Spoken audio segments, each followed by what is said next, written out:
HMDA మాజీ డైరెక్టర్గా పనిచేసి భారీగా అక్రమార్చనకు పాల్పడ్డ శివబాలకృష్ణ కన్వెన్షన్ రిపోర్ట్లో ఇప్పుడు సంచలన విషయాలు బయటపడుతున్నాయి.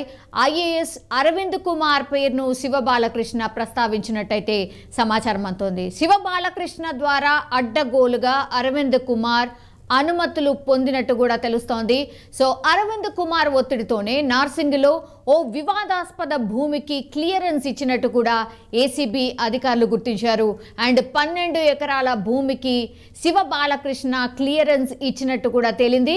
అండ్ నార్సింగి ఎస్ఎస్వి ప్రాజెక్టు అనుమతి కోసం అరవింద్ కుమార్ 10 కోట్లు డిమాండ్ చేసినట్టుగా కూడా తెలుస్తోంది. అండ్ శివబాలకృష్ణ ద్వారా అరవింద్ కుమార్ నగదు చేరినట్టు కూడా సమాచారం అందుతోంది. సో ఇట్లా రకరకాలుగా కన్ఫెషన్ రిపోర్ట్లో మాత్రం చాలా విషయాలే వెలుగు చూస్తున్నాయి. అండ్ చాలా విషయాలే ఏసీబీకి చెప్పినట్టుగా మనకు అందుతున్నటువంటి సమాచారం. ఇన్పుట్ ఎడిటర్ సంజయ్ జాయిన్ అవుతున్నారు. సంజయ్, ఒకటి అంటే శివబాలకృష్ణ పేరు విన్న తర్వాతనే అందరూ అనుకున్నారు ఏంటిది, మాజీ హెచ్ఎండిఏ డైరెక్టర్గా ఉన్నటువంటి శివబాలకృష్ణ దగ్గరనే దాదాపు 1000 కోట్లు అని అధికారికంగా చెప్తున్నారు అఫీషియల్గా. కానీ మార్కెట్ విలువ చూస్తే మేబీ 4-5 వేల కోట్ల రూపాయల వరకు ఉంటుంది. సో ఆయన అక్రమార్జన శివబాలకృష్ణకు సంబంధించి ఆయన ద్వారా ఇప్పుడు ఐఏఎస్ల పేర్లు బయటకు వస్తున్నాయి. అరవింద్ కుమార్ పేరు ప్రస్తావించినట్టు సోమేష్ కుమార్ పేరు కూడా వినిపిస్తోంది. దెన్ రజత్ కుమార్ పేరు కూడా వినిపిస్తోంది. ఏంటి ఈ లింక్స్ ఏంటి? తీగ లాగితే గానీ డొంక కదిలిందనే చందంగా తయారైంది గత ప్రభుత్వం చేసినటువంటి అవినీతి అధికారుల భాగవతము బట్టబయలు చేస్తున్నారు.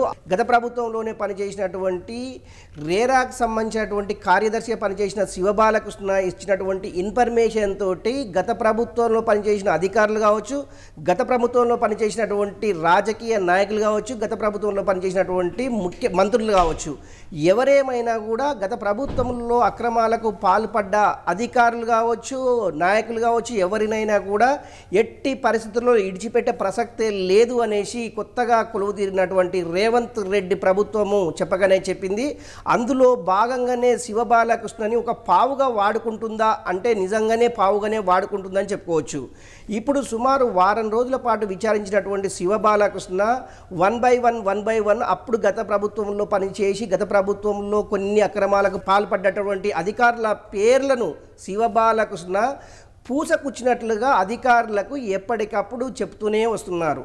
మొన్న సోమేష్ కుమార్, నిన్న రజత్ కుమార్, ఈరోజు అరవింద్ కుమార్, ఇట్లా వీళ్ళంతా ఐఏఎస్ అధికారులు గత ప్రభుత్వంలో కీలక స్థానాల్లో పనిచేయడం జరిగింది. కీలక సమాచారం కూడా రాబట్టడానికి శివబాలకృష్ణనే తోడ్పడ్డాడు అనేసి ఇప్పుడు బహిర్గతమైందని చెప్పుకోవచ్చు. ఇందులో భాగంగానే గతంలో సోమేష్ కుమార్ సిఎస్గా పనిచేసేసి రంగారెడ్డి జిల్లాలో ఉన్నటువంటి యాచార మండలం పక్కన కొత్తపల్లిలో 25 ఎకరాల భూమికి సంబంధించినటువంటి రిజిస్ట్రేషన్ చేసుకున్నారనేసి చాలా ఆరోపణలు వచ్చాయి. దీనిపైన సోమేష్ కుమార్ ఇప్పటి వరకు ఎలాంటి క్లారిఫికేషన్ ఇవ్వలేదు. ఇలాంటి అక్రమాలకు చాలా పాల్పడ్డాడు. ఆయన జిహెచ్ఎంసీ కమిషనర్గా పనిచేసిన సందర్భంలో కావచ్చు, ఆయన మున్సిపల్ అడ్మినిస్ట్రేషన్గా చేసిన సందర్భాల్లో కావచ్చు, తర్వాత సిఎస్గా చేసిన సందర్భాల్లో కావచ్చు, ఏదేమైనా గత ప్రభుత్వంలో ఈయన అక్రమాలకు పాల్పడ్డాడు. రాష్ట్ర ప్రభుత్వానికి సంబంధించినటువంటి ప్రభుత్వ భూములు కావచ్చు, రాష్ట్ర ప్రభుత్వానికి రావాల్సినటువంటి నిధులను కూడా దుర్వినియోగం చేశారు అనేసి ఇక్కడ ఇస్తున్నటువంటి శివబాలకృష్ణ ఇస్తున్నటువంటి ఒక రిపోర్ట్ ఆధారంగా ఇదంతా బట్టబయలని చెప్పుకోవచ్చు.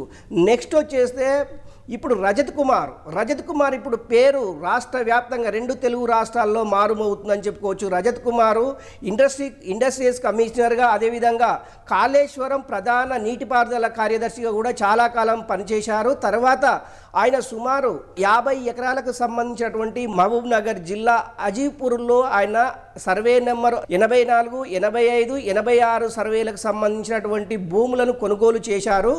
ఈ ప్రభుత్వం వచ్చిన తర్వాత, కాంగ్రెస్ ప్రభుత్వం వచ్చిన తర్వాత దీన్ని వేరే పేర్లకు మార్చడానికి స్లాట్లు కూడా బుక్ చేశారు అనేసి రజత్ కుమార్ పైన వస్తున్నటువంటి పెద్ద ఆరోపణ.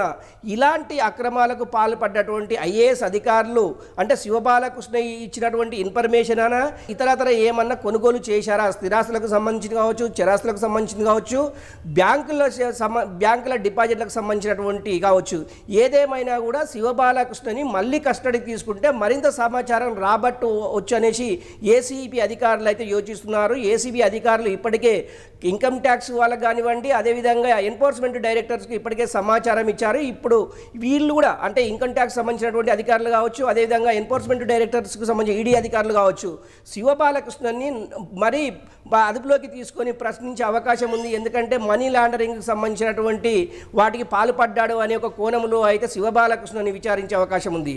నెక్స్ట్ వచ్చేసి Aravind Kumar municipal and HMDA municipal అడ్మినిస్ట్రేషన్గా, అదేవిధంగా హెచ్ఎండిఏ కమిషనర్గా, అదేవిధంగా రేరా కూడా ఈయన పరిధిలోనే పనిచేస్తుందని చెప్పుకోవచ్చు. ఈ 3 ముఖ్యమైనటువంటి శాఖలుగానే అరవింద్ కుమార్ చాలా కాలము పనిచేశారు. అరవింద్ కుమార్ పనిచేసే క్రమంలో శివబాలకృష్ణ రేరాకు సంబంధించినటువంటి కార్యదర్శిగా కొన్నాళ్ళు పనిచేశారు.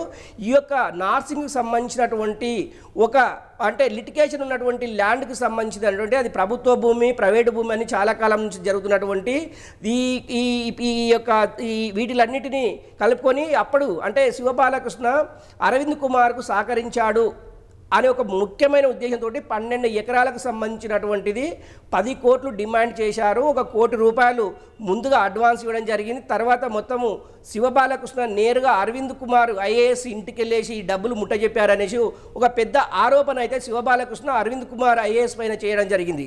నిజంగా ఈ 12 ఎకరాలకు సంబంధించినటువంటి నార్సింగ్లో ఉన్న భూమి విలువ ఎంత అంటే ఓన్లీ లంసమ్ అమౌంట్కు సంబంధించిందే 10 కోట్ల రూపాయలు డిమాండ్ చేస్తే అది ఎన్ని వేల కోట్ల రూపాయలు ఉంటుంది, అసలు ల్యాండ్కి సంబంధించినటువంటి డాక్యుమెంట్స్ ఎలా తయారు చేశారు అనే కోణంలో ఇప్పుడు ఏసీబీ అధికారులు తోడడం జరుగుతుంది. అందులో భాగంగా దీనిపైన అంటే ఇప్పుడు ఈ ప్రభుత్వం కాంగ్రెస్ ప్రభుత్వం రేవంత్ రెడ్డి ముఖ్యమంత్రిగా ఉన్న తర్వాత అవినీతి అధికారుల భాగవతము శివబాలకృష్ణ తాన ఇంకా చాలా వచ్చే అవకాశం ఉంది అనే కోణంలో ఈ రాష్ట్ర ప్రభుత్వం అయితే దీనిపైన పూర్తి దర్యాప్తు చేపట్టాలి. దర్యాప్తు సంబంధించినటువంటి అధికారులు కావచ్చు, అప్పుడు పనిచేసినటువంటి మున్సిపల్ శాఖ మంత్రులుగా పనిచేసినటువంటి వాళ్ళు కావచ్చు, లేకుంటే మంత్రులుగా పనిచేసిన వాళ్ళు కావచ్చు, ఎవరెవరితోటి తసంబాలు కొనసాగించారు శివబాలకృష్ణ.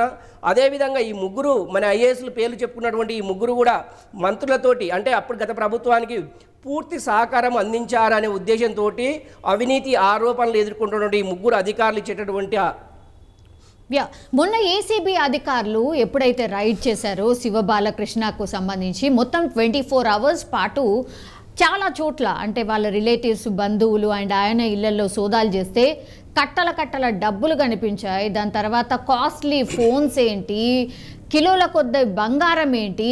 ఇప్పుడు డైరెక్ట్గా ఎలిగేషన్ ఏమొస్తుందంటే శివబాలకృష్ణ వద్ద ఇప్పుడు సోమేష్ కుమార్, రజత్ కుమార్ ఆస్తుల పేపర్లు సైతం లభ్యమయ్యాయి అంటున్నారు. సో ఈ ఆస్తుల పేపర్లు ఒక ఐఏఎస్ ఆఫీసర్లుగా ఉంటూ ప్రభుత్వానికి సంబంధించి పనిచేస్తూ వాళ్ళ పేర్ల మీద ఆస్తులు ఎట్లా ఉంటాయి, ఎట్లా విచారణ జరిగే అవకాశం కనిపిస్తోంది? ఇది పక్కా ఎవిడెన్సెసేనా సంజయ్?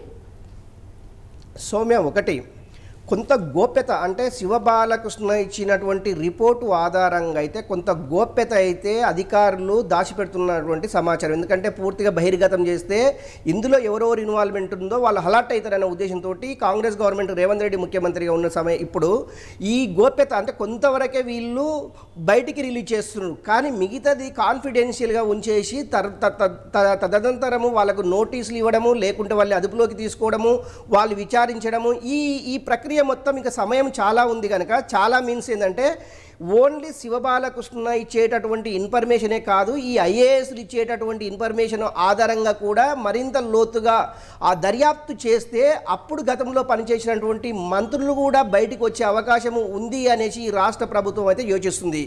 గతంలో అరవింద్ కుమార్ ఉన్నటువంటి హెచ్ఎండిఏ కమిషనర్ ఉన్న కాలంలో ఇక్కడ ఈరేస్ అనేసి ఫార్ములా ఈరేస్ కార్స్ సంబంధించినటువంటి వితౌట్ మంత్రివర్గం పర్మిషన్ లేకుండా 50 కోట్ల రూపాయలు రిలీజ్ చేశాడు అరవింద్ కుమార్ అనేది చాలా పెద్ద అభియోగం ఆరోపణ ఈ రాష్ట్ర ప్రభుత్వం అయితే అతని పైన చేసింది. నిజంగా కూడా ఇలాంటి 50 కోట్లకు సంబంధించినటువంటి రిలీజ్ డబ్బులకు సంబంధించి ప్రజాధనాన్ని ఇట్లా దుర్వినియోగం చేయడము ఏంటనేసి ఆల్రెడీ దీనిపైన కూడా అరవింద్ కుమార్ ఒక నోటీస్ నోటీస్ పంపించారనేసి ఒక సమాచారం అయితే మనకు వస్తుంది. అది సుమారు 2 విడతలుగా సుమారు అది సెక్రటేరియట్ చుట్టూ అంటే ట్యాంక్ బండ్ పరిధిలో ఉన్నటువంటి సెక్రటేరియట్ చుట్టూ ఈ ఫార్ములా ఈ కార్స్ రేస్ అనేది 50 కోట్లకు సంబంధించింది. దీని అరవింద్ కుమార్ వితౌట్ మంత్రివర్గానికి సంబంధించి కావచ్చు, లేకుంటే ఫైనాన్స్ డిక్లరేషన్ కావచ్చు, ఏది లేకుండా ఈయన స్వయంగానే 50 కోట్లు రిలీజ్ చేసి అనేసి రాష్ట్ర ప్రభుత్వం గుర్తించి అందులో భాగంగా అతను నోటీసులు ఇచ్చారు. దీనికి సంబంధించినటువంటి విచారణ అయితే కొనసాగుతుంది అనేసి ఇక్కడ రాష్ట్ర ప్రభుత్వం కావచ్చు, అదేవిధంగా గాంధీ భవన్ సంబంధించినటువంటి వర్గాలు కావచ్చు, ఏదేమైనా కూడా గతంలో అంటే గత ప్రభుత్వంలో పనిచేసినటువంటి అధికారులని ఎంత పెద్ద అధికారి అయినా ఎంత పెద్ద నాయకులైనా కానీ వదిలిపెట్టే ప్రసక్తే లేదు. అలాంటి అధికారులని అంటే విచారణలో తేలిన తర్వాత నిజంగా వీళ్ళు దోషులని తేలితే వాళ్ళని కటకటాల వెనుకకి పంపడంలో ఎలాంటి అతిశక్తి లేదు అనేసి ముఖ్యమంత్రి రేవంత్ రెడ్డి పదే చెప్పడం జరిగింది. అందులో భాగంగానే శివబాలకృష్ణని విచారిస్తే మరింత లోతైన సమాచారం వస్తుంది. ఈ 3 ఐఏఎస్ అధికారులే ఉన్నారా, ఇంకా కొంత ఐఏఎస్ ఐపీఎస్ అధికారులు ఏమైనా ఉన్నారా అనే కోణంలో అయితే రాష్ట్ర ప్రభుత్వము అంటే దర్యాప్తు ముమ్మరం చేయాలనేసి ఏసీబీ ముమ్మరం చేయాలనేసి కోరింది. అందులో భాగంగా ఏసీబీ అధికారులు చేస్తున్నటువంటి ముమ్మర దర్యాప్తుల్లో చాలా ప్రతిరోజు ఒక అధికారిని బయటికి తీయడము, అధికారి చేసినటువంటి ఎక్కడెక్కడ భూములు కొన్నారు, రాష్ట్ర ప్రభుత్వానికి రావాల్సినటువంటి ఆస్తులను కూడా రాష్ట్ర ప్రభుత్వానికి రావాల్సినటువంటి అది మనీ కూడా పక్కదారి పట్టిందనేసి కొంత అభియోగం అయితే అంటే ఇప్పుడున్నటువంటి 3 ఐఏఎస్ అధికారుల ఇంకా కొంతమంది ఏమన్నా వెలుగులోకి వచ్చే అవకాశం ఉందా? నిజంగా శివబాలకృష్ణ ఇచ్చేటటువంటి ఇన్ఫర్మేషన్ ఆధారంగానే కొంతమంది అధికారులు బయటకు వచ్చే అవకాశం ఉంది. ఇది 2-3 రోజుల్లో తేలనుంది. మొత్తం మీద ఈడీ అధికారులు అదేవిధంగా ఇన్కమ్ ట్యాక్స్ అధికారులు ఇతని పైన అంటే విచారించిన తర్వాత మరికొంత దర్యాప్తు వేగవంతం చేస్తే మరికొంతమంది బయటకు వచ్చే అవకాశం ఉంది. ఇప్పటికే శివబాలకృష్ణకు సంబంధించినటువంటి శివబాలకృష్ణ తమ్ముడైనటువంటి శివ నవీన్ అనే ఆల్రెడీ అరెస్ట్ చేశారు. అతన్ని అదుపులోకి తీసుకొని విచారించడానికి వాళ్ళు కోర్టులో ఫిల్లు కూడా వేయడం జరిగింది. ఇందులో ఒక 2 మాత్రం శివబాలకృష్ణకు సంబంధించినటువంటి ఎవరైతే శివబాలకృష్ణ అంటే వాళ్ళు కాల్ లిస్ట్ ఆధారంగా ఎవరైతే ఎంక్వైరీ చేశారో వాళ్ళిద్దరు తప్పించుకొని తిరుగుతున్నారు అనేసి ఏసీబీ అధికారులు చెప్పడం జరిగింది. ఈ ఇద్దరు ఎవరు అనేది ఇప్పటివరకు అయితే అధికారులు ఎక్కడ కూడా స్పష్టత ఇవ్వలేకపోయారు. కాకపోతే శివ నవీన్ అనే వ్యక్తి శివబాలకృష్ణకు స్వయన తమ్ముడు. ఇతని పేరు మీద కూడా బోలెడని ఆస్తులు చాలా ఉన్నవి. భూములు అది స్థిరాస్తులు కావచ్చు, చిరాస్తులు కావచ్చు, బ్యాంకు డిపాజిట్లకు కావచ్చు అనేది అధికారులు అయితే భావిస్తున్నారు. ఏదేమైనా కూడా శివబాలకృష్ణ ఇచ్చేటటువంటి ఫుల్ ఇన్ఫర్మేషన్ ఆధారంగానే మరికొంతమంది అధికారులు బయటకు వచ్చే అవకాశం ఉంది. అదేవిధంగా గత ప్రభుత్వంలో ఎవరెవరు ఇన్వాల్వ్మెంట్ ఉంది అనేది కూడా తేటతలం కానుందని చెప్పొచ్చు. సౌమ్య, సంజయ్, ఇప్పుడు అందరిలో ఒకటే క్వశ్చన్ ఏంటంటే నెక్స్ట్ టార్గెట్ ఎవరు, నెక్స్ట్ నోటీసెస్ ఎవరికి, ఎవరి ఇళ్లలో ఆర్ ఎవరు ఆఫీసులలో ఇప్పుడు ఏసీబీ రైడ్ జరుగుతుందా, ఈడీ రైడ్ జరుగుతుందా, ఏం జరుగుతుందా అనేసి నెక్స్ట్ టార్గెట్ ఎవరు సంజయ్?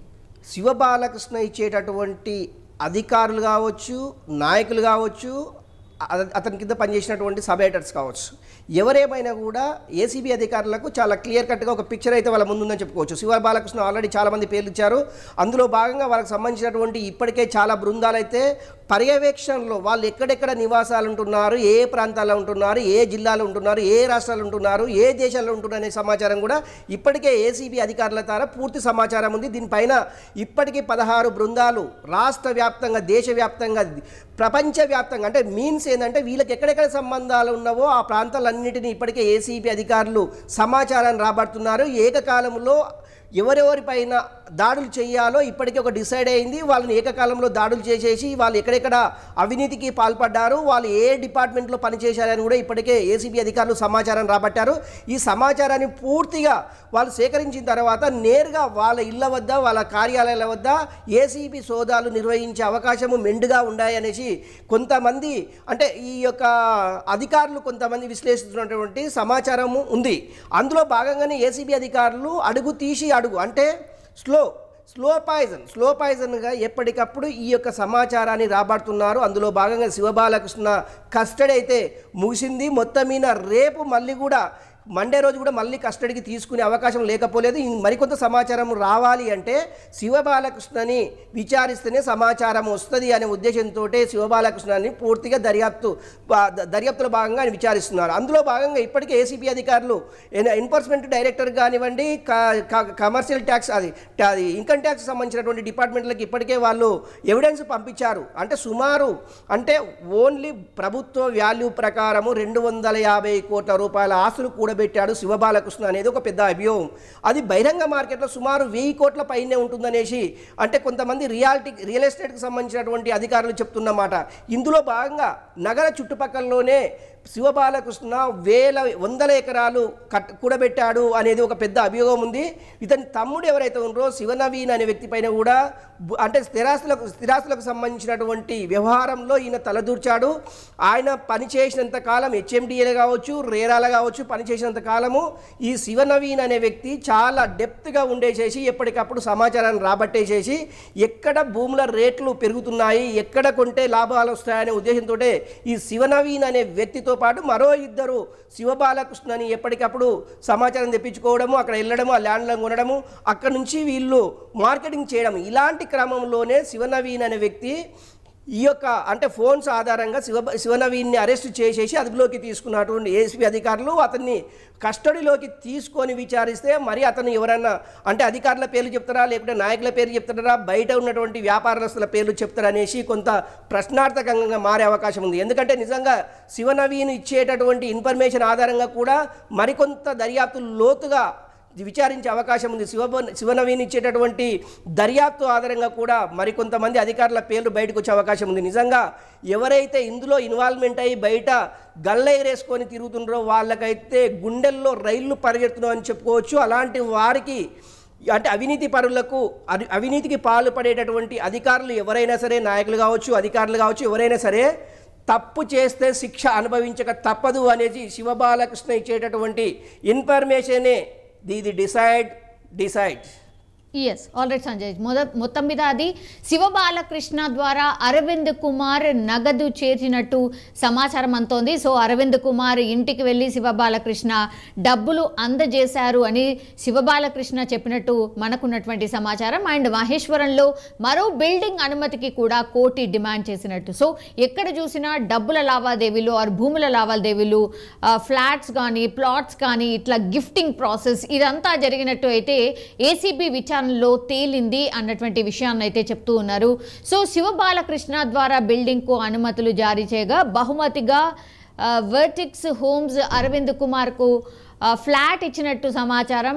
శివబాలకృష్ణ వద్ద సోమేష్ కుమార్ అండ్ రజత్ కుమార్ ఆస్తుల పేపర్లు కూడా లభ్యమయ్యాయట. సో ఈ కేసులో ఐఏఎస్ అరవింద్ కుమార్ పేరు తెరపైకి రావడం ఇప్పుడు తీవ్ర సంచలనం క్రియేట్ చేస్తోంది. శివబాలకృష్ణ అక్రమార్జన కేసులో అయితే నెక్స్ట్ ఎవరు అనే దానిపై అయితే తీవ్ర ఉత్కంఠ నెలకొంది. మరి నెక్స్ట్ స్టెప్ ఏముండబోతోంది? అగైన్ శివబాలకృష్ణని కస్టడీలోకి తీసుకొని విచారించబోతున్నారా, ఆర్ ఇంకో అధికారి ఆర్ ఇప్పుడు వినపడుతున్నటువంటి అధికారుల మీద మరి ఏమైనా రైట్స్ జరగబోతున్నాయా?